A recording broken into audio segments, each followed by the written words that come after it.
reconvene and settle down for this fireside chat.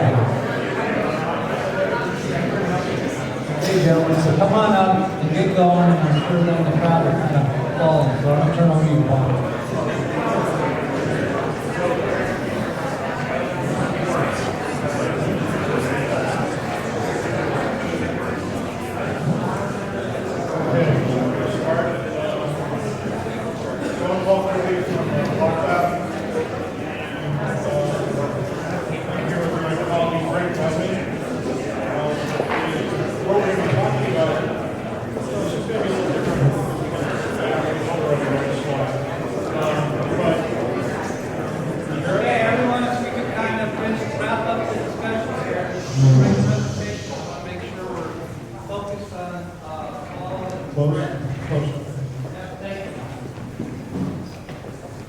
Okay, so what we're going to do is we have 30 minutes, and in 30 minutes we're going to compress about 45 years of experience into what not to do, and when you should engage an attorney to help. And I think 35-10. And that was good. So the topic, though, is actually critically important for all of us who are in startups or existing companies. Often we don't think of when to engage counsel. I've certainly made this mistake myself several times, and we'll talk about some of those as well. But one of the things we wanted to talk about is, first of all, separating blockchain from cryptocurrency. One of the things that we have seen in the last 3 or 4 years, even 6 years, is this rush around cryptocurrency. And if you step away and look at blockchain, not cryptocurrency, blockchain is moving at a very predictable rate. If you have ever heard of the term general purpose technologies, this is really infrastructure. And if you follow general purpose technologies like electricity, the internal combustion engine, and the like, this actually follows a very predictable pattern. The frenetic behavior is actually on cryptocurrency. So one of the things that we wanted to do was, and you've been hearing this from the speakers so far today, that you really want to stay focused on the business case of what you're trying to do, and if blockchain makes sense or not. Don't do something just for the sake of picking blockchain or because you think investors are going to be interested.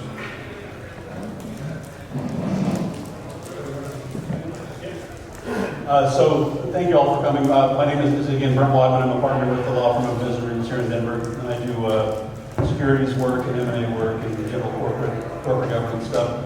And as Paul indicated, we want to talk a little bit about how and when you should engage counsel in your startups and businesses, and talk a bit about technology and its connection with legal services. And I just unfortunately came in at the last part of that last presentation, and I wish I would have seen more of it. Just to give you a quick story, I've been in a number of industries, the last one in mining, and I waited for 10 years in the mining industry for the SEC to change a small one-sheet piece of paper called Guide 7, which is the SEC guide for how you report for mining companies. And we lobbied them for 10 years about getting that little piece changed. And very little movement on it for all those years, and largely because mining is just a small piece of the GDP in the U.S. And so my initial foray into blockchain and hearing about their issues with the SEC and asking them to make changes, I was pretty skeptical about that would come at any time in our lives. And I eat my words, and I think that they've been moving on this topic, frankly, because it's getting a lot of light, it's getting a lot of attention. And so I think they've got somewhat of a reputation for being slow and methodical, but they're moving, I think, at a little quicker pace than they normally would. But we want to talk a little bit about, again, when to bring in advisors, and also I wanted to talk about how we think about lawyers, that we're often seen as a transactional piece of this business, that we're here to fix a given problem or to do a specific task. And law firms that are starting to think differently about this are looking to be more advisors and consultants and more long-term partners with industries. And that means understanding the industry, understanding the lingo, understanding what's going on, and doing all these things so that when you engage us, you're not teaching us. We're not learning on, you're not teaching us on our dime, on your dime about your industry. And that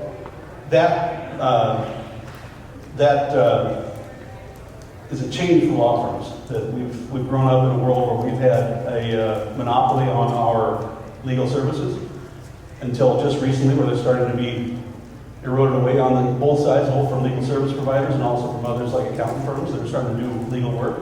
And law firms are starting to begin to understand that they need to be more attuned to their customers and their clients. And this is starting to begin a new world for law firms about how we engage with customers and how we do business.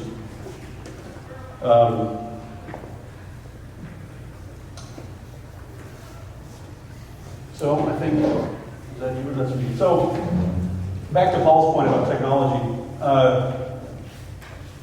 There's a history of businesses not keeping up, of having great technology, moving forward with the technology, but lacking in the structure or in the corporate governance of that business, and not being able to keep up. And in my world, in doing funding and dealing with investors, I'm starting to see, and it has been for a while now, a change in thought processes where investors are now interested in not just the technology, but also in how adaptable that business is to a rapid changing technology.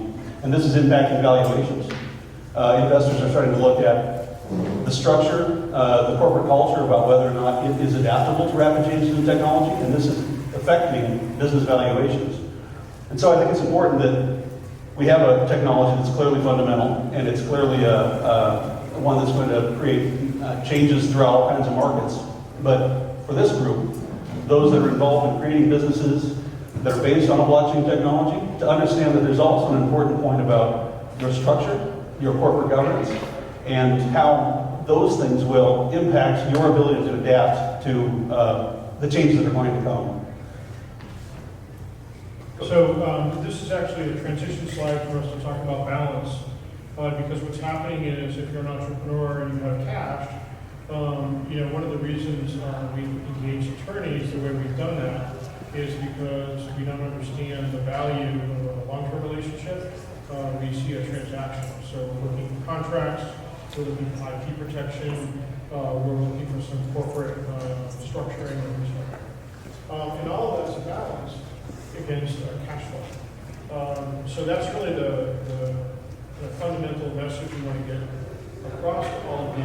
This is a different way to approach this, and that's a lot of what Brent is trying to explain to the group. So one of the other things that I wanted to bring up was the technology point. We have, and this audience is a little skewed in terms of the cohort, because a lot of us are involved in technology, so we actually think technology is the business, when indeed it's a clear driver, but it's not all of it. And so when we take a look over here on the slide, a couple of things that we have to be aware of, and this is often a problem when we're focused in things like AI, IoT, or mobile. We get into our own silo, and we aren't really thinking about convergence.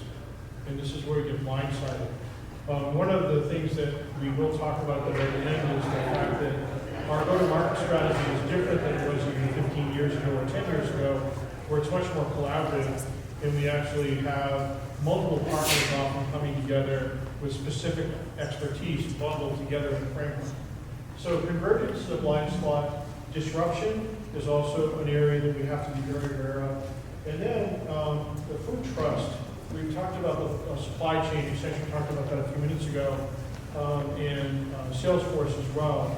There was a case in, I don't know if you followed this, a little while ago in India, where they're called Magis. They're 2-minute noodles. And what happened is they actually had a $1.6 billion market share on this product alone in India. And what they found was the Department of Health in India found a number of people who were getting sick from this product. and they started to track it back. And what they found was the product was contaminated, and Nestle's didn't have visibility to their supply chain. They lost $500 million in market share in 2 weeks. They had a full countrywide removal of product off the shelves.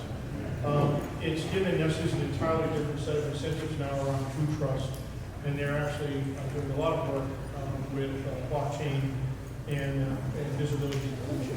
But I wanted to give you a real example of where this is actually the implication. It wasn't that long ago they would have no visibility at all, and now they're investing in infrastructure. Again, infrastructure, not blockchain for the sake of blockchain or cryptocurrency. It's really part of a general purpose technology that they're really focused on.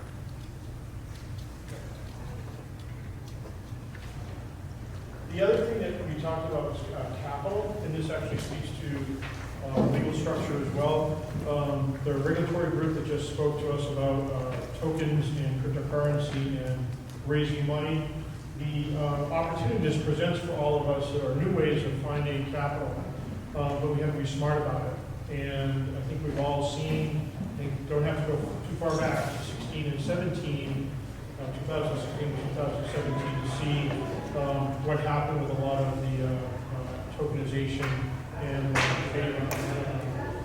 securities.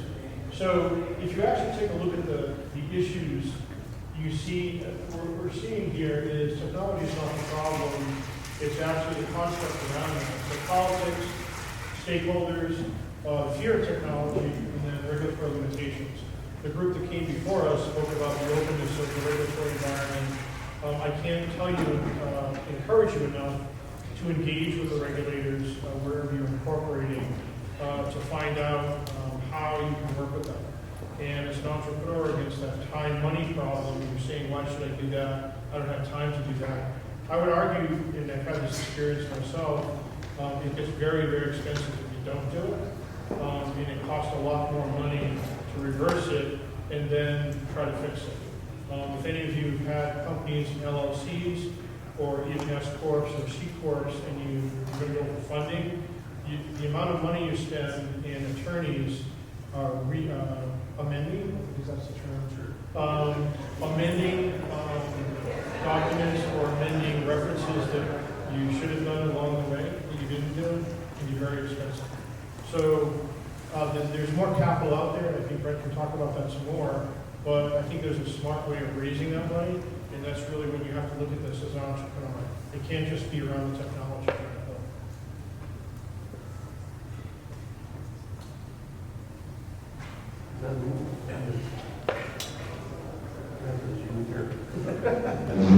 Sorry, it's hard for us to see these this way.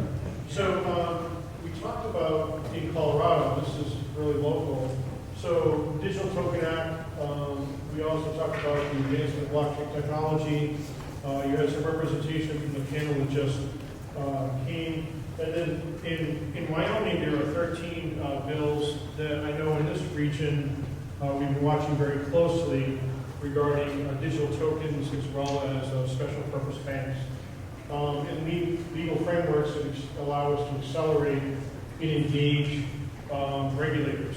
In preparation for this presentation, we did speak to the Colorado Banking Commission, and you heard in the last presentation a conversation on money transmission. Remember that? We were talking about that? So there were a dozen companies who engaged the regulators to find out if they needed a money transmission license. And what happened was only 6 did, and 6 didn't. What that says is that basically by engaging them, you spend a lot less time and a lot less money speculating. So that is. That was you too. Okay. So the other thing we looked at was tokens and versus cryptocurrency. I think the punchline on this one is people are very curious about Libra. My personal view on Libra is it has less to do with banking, and it actually has much more to do with just identity. If you really look at what's happening with Libra, it's a closed loop currency. It can only be used outside of their ecosystem, there's no transferability or indexing. So if you want to buy something on Amazon, you want to buy something on Staples, you couldn't do that. Unless, of course, they were part of the ecosystem. So when you look at this, again, my view of this is that they're looking at becoming the default standard for digital identity, which I think is going to be very complicated. That was me. So I think all of us in here recognize that blockchain is an important technology. It's going to create a lot of businesses. It's going to be a foundational technology that other industries are going to be built on top of. One point I'd like to leave you with, though, is that this isn't the first time this has happened in our regulatory structure. That we've been through a number of new industries, a number of new innovative technologies that have spawned new industries.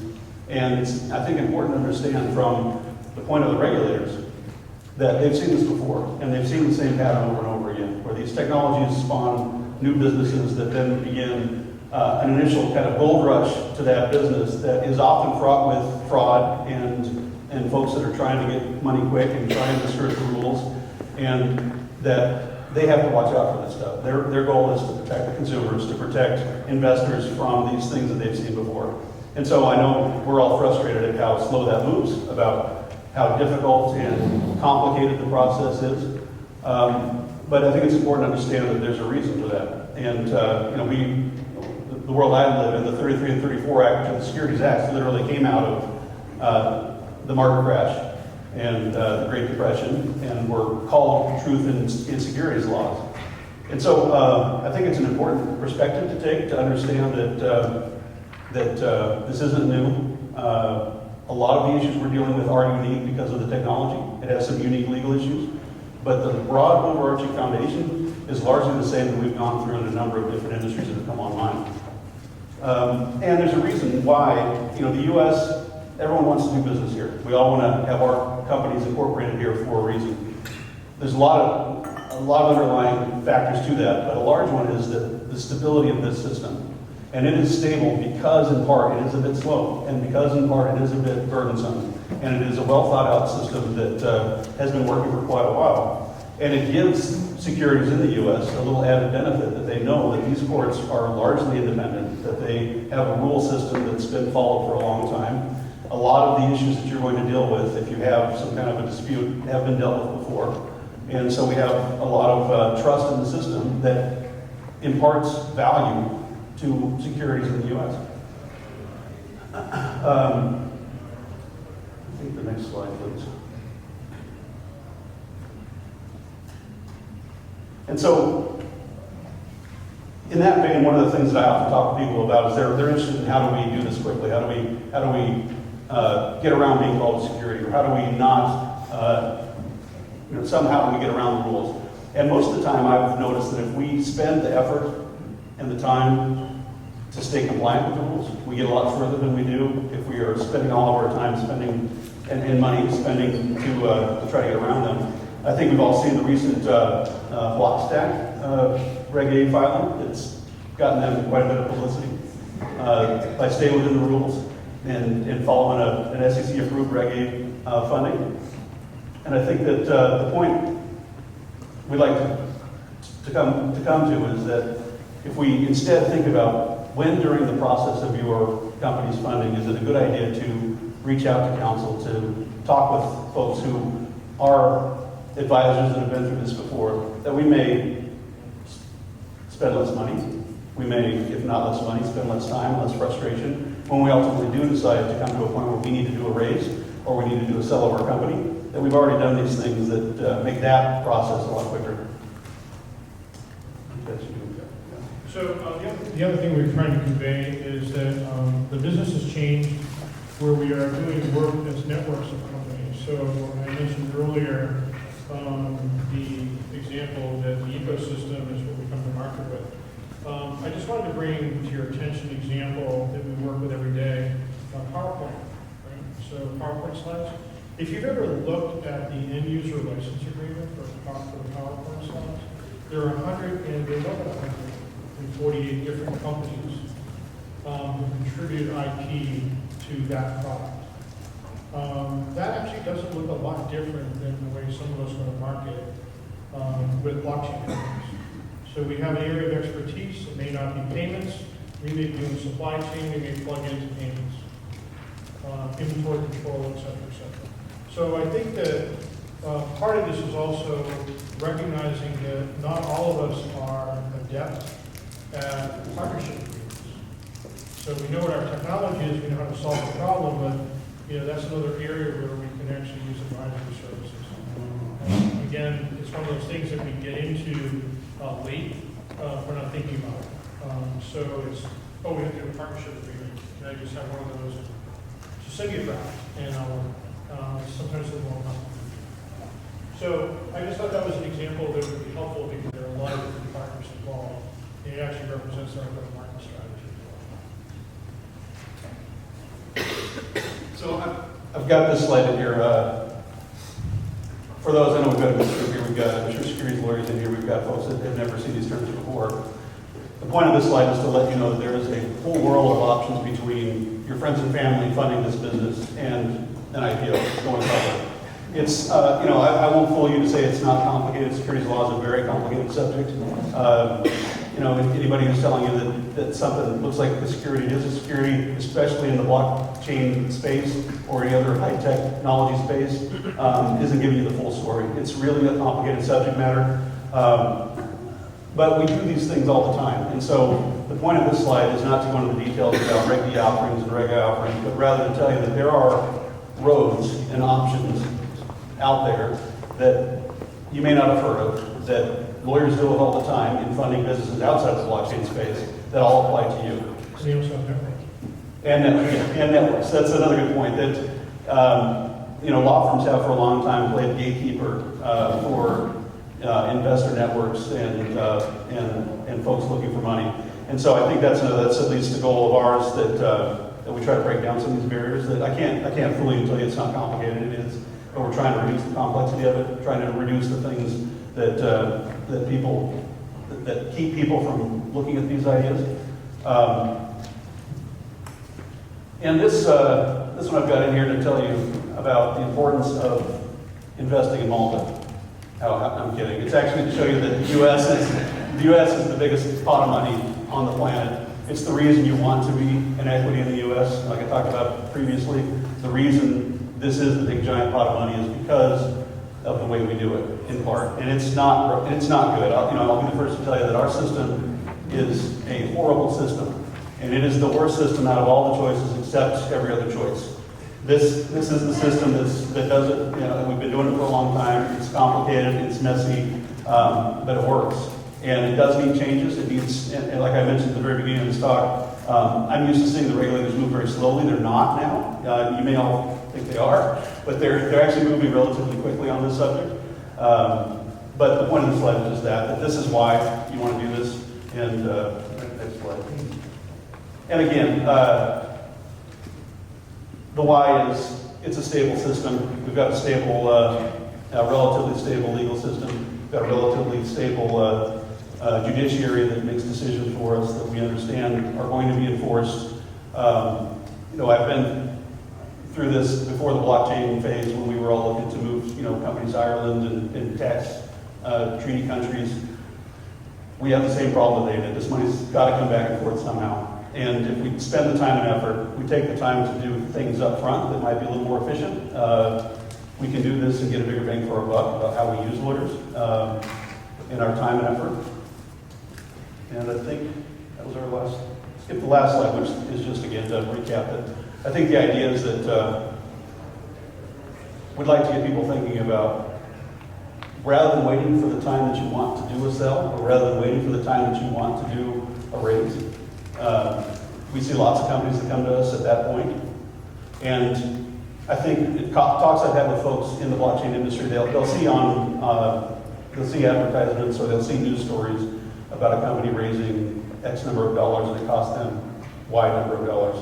And we're constantly educating folks about what that means, of that cost of a raise. There's things like an underwriter fee, which is a % of the raise. It's a sales guy fee for those that don't know the terminology. You're paying the bank to sell your securities. The fixed costs, the legal costs, and the accounting costs are a subset of that. And even within those costs, oftentimes, I'm spending my time trying to get that company in a position to actually go through this raise. And so it's things like fixing the structure or fixing agreements that they've had done previously. And so the costs that you'll see involved in raises oftentimes include lots of extraneous stuff that wouldn't normally be part of a raise, but it's there because of the history of that company. And we get it, that's the way sometimes, folks are moving quickly. They do have to bootstrap, and we get that. I think the point that we hope to lead with is that we try some smart bootstrapping, and I'm always thankful that I'm able to see an issue earlier on in the process so that I can help tack the company in a certain direction so that it's not a bigger issue when we get to the end. And with that, Paul? So here's the quiz. How many circles were up there in the beginning of the presentation? Brent, I should have said, how many, do you remember what the 5 circles were in terms of content? All right, so thank you very much. The other news is that as we conclude, I have on my bio, and you're welcome to these slides if you want them. That's right. The BlocLab is being replaced by Lyle Financial, and I've taken the role as a CTO for the organization and some of my colleagues here in the room as well. So we're happy to answer questions about the presentation at the end and in between the sessions. I know we're tight for time. Yeah, well, I'll be around too if anyone wants to meet afterwards. I'll be around for the rest of the day. Thank you.